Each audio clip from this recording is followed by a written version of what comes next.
오늘은 우리가 인사를 받아주는 것, 그러니까 상대방이 뭔가 했을 때 대응하는 방식에 대해서 대응하는 예절을 지켜야 하는 필요성에 대해서 한번 생각을 보겠습니다. 제가 일본 여행을 갔어요. 일본 여행을 갔는데 거기에는 뭐 엘리베이터를 타면은 인사를 꼭 합니다. 뭐 이제 제가 일본어 잘 모르지만 뭐 할 때마다 오하요라고 하든지 뭐 나갈 때면 시츠레 시마스 뭐 이렇게 얘기를 하든지 하여튼 되게 인사를 잘해요. 저희 수영장에 일본 교환 학생이 들어왔는데 그 학생은 들어올 때 인사 꾹꾹 하고 들어오고 나갈 때도 인사 90도로 하고 나갑니다. 대단히 예의 바르죠. 근데 우리나라는 안 그렇습니다. 우리나라는 남 탓할 거 없고 저부터 그래요. 엘리베이터에 다른 사람이 들어오면 인사 잘 안 해요. 물론 뭐 제 딸이랑 같이 있고 의식적으로 해야 된다고 생각은 하고 노력을 하고 하기는 하는데 뭐 이제 여건이 뭐 저기 멀리서부터 같이 걸어 들어온다든지 뭐 하여튼 인사를 좀 잘 안 하게 됩니다. 반성합니다. 인사를 근데 어린 애들은 인사를 되게 잘 해요. 난지 얼마 안 돼갖고 저희 딸내미나 다른 애들도 보면 애들이 보면 인사를 하려고 노력을 해요. 인사를 하려고 노력을 하는데 근데 애기들에서 조금만 더 커서 뭐 한 초등학생, 중학생만 돼도 인사 잘 안 합니다. 전 중학생들한테 인사 받아본 적이 한 번도 없습니다.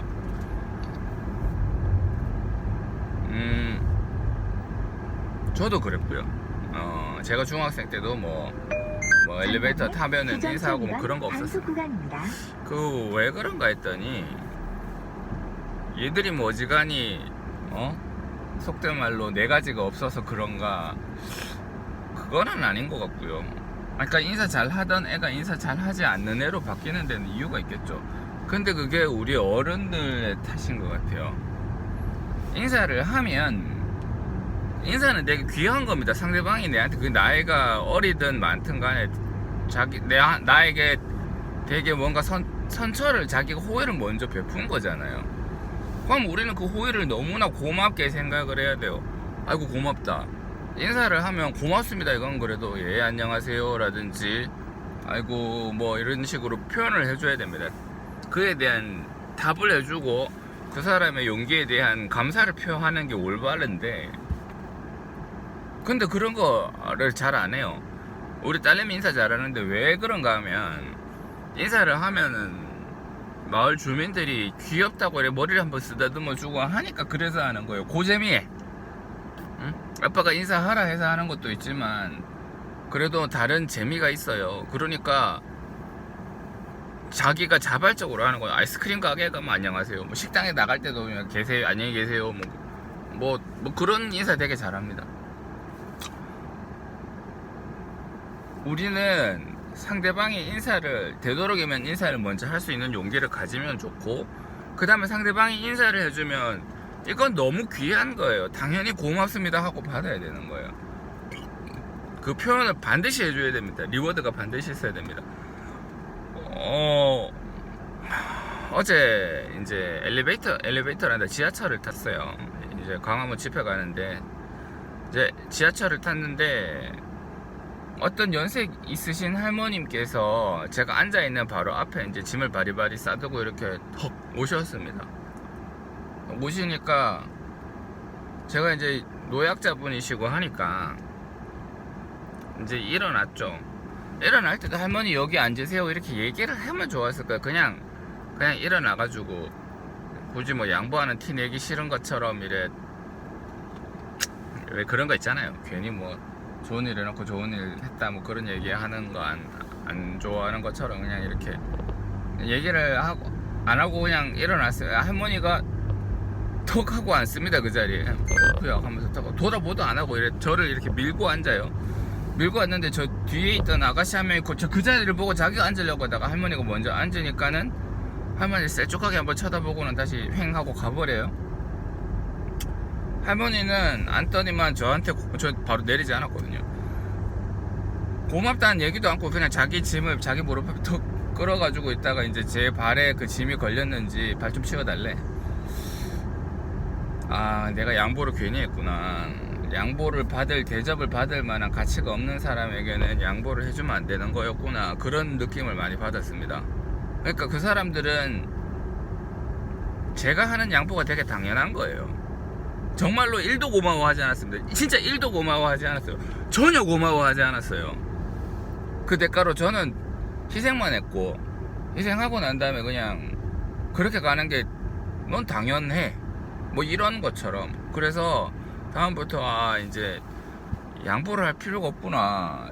오히려 양보를 해주는 게 그 사람들한테 권리의식만, 그러니까 나는 당연히 양보를 받아 마땅한 사람이다, 그런 것만 주게하고, 양보를 해준 사람에 대한 수고로움 같은 거에 대해서는 1도 고려하지 않는 사회를 내가 만드는 중이구나, 그렇게 생각을 합니다. 그래서 이제 양보는 저는 되게 불필요한 거라고 생각을 하고요. 딱 법적으로 정해져 있는 자리가 아니면 이제 양보를 해주지 않거나, 양보를 할 때는 이 자리에 앉으세요 라고 명확하게 표시를 하고, 그 다음에 양보를 해드렸는데도 그 사람이 고마움 표시하지 않으면, 사람이 양보를 했는데 고맙다는 표시도 안 합니까? 이런 식으로 얘기를 할 거예요.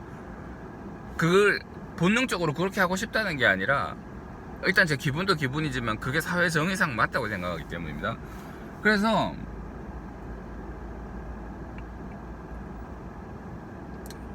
이제 뭐 뭔가에 대해서 양보를 하고 그런 것들에 대해서 리워딩을 철저히 해주면, 다시 보답을 철저히 해주면 양보하는 사람도 인사하는 사람도 기분이 나지 않겠습니까? 이게 사회의 기본적인 예의고, 이 기본적인 예의는 입에서부터 출발을 하는 것 같아요. 그러니까 이러한 것들이 한두 개 지켜지면 준법 정신이라든지 그 다음에 다른 사람들에 대한 배려 같은 게 자연히 생성이 되게 되죠.